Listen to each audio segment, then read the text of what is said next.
Depuis toujours, l'être humain a été l'intelligence dominante sur la planète. C'est ce qui nous a permis de la modeler à notre image. Mais, et si ça changeait? Si on était sur le point de créer quelque chose de nouveau, une intelligence qui pourrait, un jour, nous dépasser? Pour bien saisir les enjeux, il faut regarder d'où on vient. On va commencer par explorer pourquoi l'intelligence, c'est le pouvoir. Ensuite, on verra comment elle a évolué dans la nature, avant de se pencher sur cette nouvelle forme d'esprit qu'on est en train de créer. Et on se posera la grande question, est-ce que ça pourrait être notre toute dernière invention? Bon, tout part d'une idée qui peut paraître simple, mais qui est absolument fondamentale. L'intelligence, c'est le pouvoir. Mais au fond, qu'est-ce que ça veut dire, l'intelligence? Cette phrase, elle est lourde de sens. Elle suggère qu'on pourrait être les architectes de notre propre obsolescence. L'idée que la superintelligence artificielle soit notre dernière invention, c'est à la fois absolument fascinant et, il faut le dire, assez terrifiant. Voilà, apprendre, raisonner, résoudre des problèmes, c'est ce mélange de capacités qui définit l'intelligence. C'est le véritable moteur du pouvoir. Et dans le grand jeu de la vie sur Terre, il y a une espèce qui a maîtrisé ce moteur au point de dominer toutes les autres. Notre intelligence ne nous a pas juste donné un petit avantage, non. Elle nous a permis de complètement réécrire les règles du jeu. On a arrêté de s'adapter à notre environnement, on a commencé à adapter l'environnement à nos besoins. C'est un tour de force absolument unique dans l'histoire du vivant. Mais attention, cette domination, elle ne s'est pas faite en un claquement de doigts. Pour vraiment comprendre la révolution de l'IA, il faut prendre un peu de recul et apprécier la lenteur, l'incroyable lenteur de l'évolution de l'intelligence biologique. C'est une échelle que la nature a mis des centaines de millions d'années à bâtir. Regardez-moi un peu ces échelles de temps. C'est vertigineux. 500 millions d'années pour les tout premiers cerveaux. Ensuite, une très très longue attente. Et puis tout d'un coup, sur les quelques centaines de milliers d'années qui ont suivi, hop, une explosion de complexité avec l'Homo sapiens. C'est vraiment un rythme d'escargot, surtout quand on le compare à ce qui va suivre. Il faut bien comprendre que pendant des millions d'années, l'intelligence, c'était un peu comme un tournevis, un super outil, mais pour une seule tâche bien précise. Un oiseau sait construire un nid parfait, mais il ne sera jamais pêché. L'humain, lui, a développé un véritable couteau suisse. Une intelligence générale capable de s'adapter à n'importe quel problème. Et c'est ça qui a absolument tout changé. Et cette intelligence générale, elle a créé un effet boule de neige. Chaque nouvelle découverte a permis d'en faire d'autres de plus en plus vite. On est passé de l'agriculture à l'écriture, puis à la science, jusqu'à créer cet immense cerveau collectif qu'on appelle Internet. Et c'est là vraiment que l'histoire prend un virage, parce qu'on s'est mis à construire notre propre échelle d'intelligence, une échelle complètement artificielle. Et la grosse différence, c'est la vitesse. On ne parle plus en millions d'années, on parle en décennies, voire en années. Vous vous souvenez de la frise d'avant, celle qui s'étalait sur 500 millions d'années? Maintenant, regardez celle-ci. En moins de 60 ans, on est passé d'un petit programme qui répondait à des questions simples à une IA capable de battre les meilleurs joueurs du monde. Le rythme de progression est juste dingue. Mais alors, c'est quoi le secret de cette accélération folle? C'est un changement total de méthode.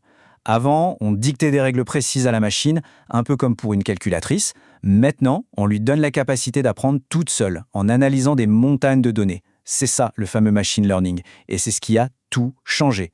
Et c'est là qu'on touche à un paradoxe fascinant. Ces nouvelles IA sont devenues si complexes que même leurs créateurs ne savent pas toujours exactement comment elles arrivent à leurs résultats.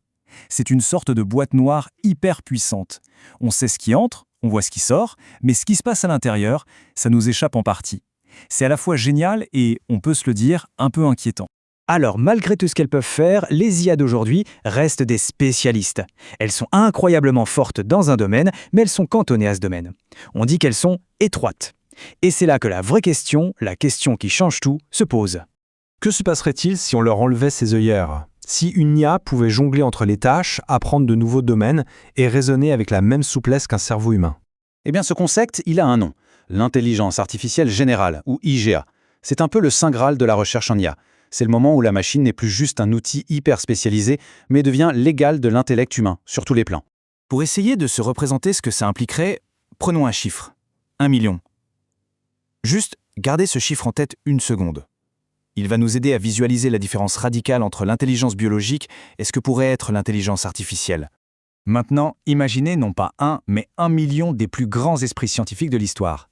Mais une version 2.0. Ils travaillent 24 heures sur 24, 7 jours sur 7. Pas de pause, pas de fatigue.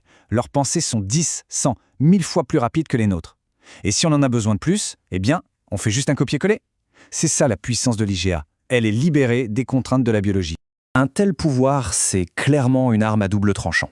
D'un côté, il y a la promesse de résoudre les plus grands problèmes de l'humanité, le climat, les maladies, la faim, et de l'autre, le risque de créer des armes autonomes terrifiantes ou des outils de manipulation de masse ultra efficaces. La vraie question, c'est de quel côté la balance va-t-elle pencher? Mais l'histoire ne s'arrête peut-être pas là, parce que, une fois qu'une IA atteint le niveau de l'intelligence humaine, qu'est-ce qui l'empêcherait de continuer son ascension? Que se passe-t-il quand l'invention se met à inventer elle-même de meilleures versions d'elle-même? C'est ce que certains appellent l'explosion de l'intelligence, une sorte de réaction en chaîne où une IA intelligente s'améliore elle-même encore et encore, de plus en plus vite, jusqu'à atteindre un niveau de superintelligence qu'on ne peut même pas imaginer. Ce serait un point de non-retour. Le dilemme est brutal. D'un côté, on pourrait créer une sorte de dieu en boîte, bienveillant, qui nous offre un avenir radieux, une utopie. De l'autre, on pourrait créer l'outil de notre propre extinction. Il n'y a peut-être pas de juste milieu. C'est sans doute le pari le plus risqué de toute notre histoire. Et qu'on soit bien clair, tout ça, ce n'est pas de la science-fiction pour un futur lointain. En ce moment même, les plus grandes entreprises, les plus grandes puissances du monde investissent des milliards et des milliards dans une course effrénée pour être le premier à créer cette IA surpuissante. Cette phrase sonne vraiment comme un avertissement. On est en train de courir à toute vitesse vers un futur qu'on ne comprend pas vraiment. La seule chose dont on peut être sûr, c'est que le monde de demain ne ressemblera en rien à celui d'aujourd'hui. La question c'est, est-on seulement prêt ?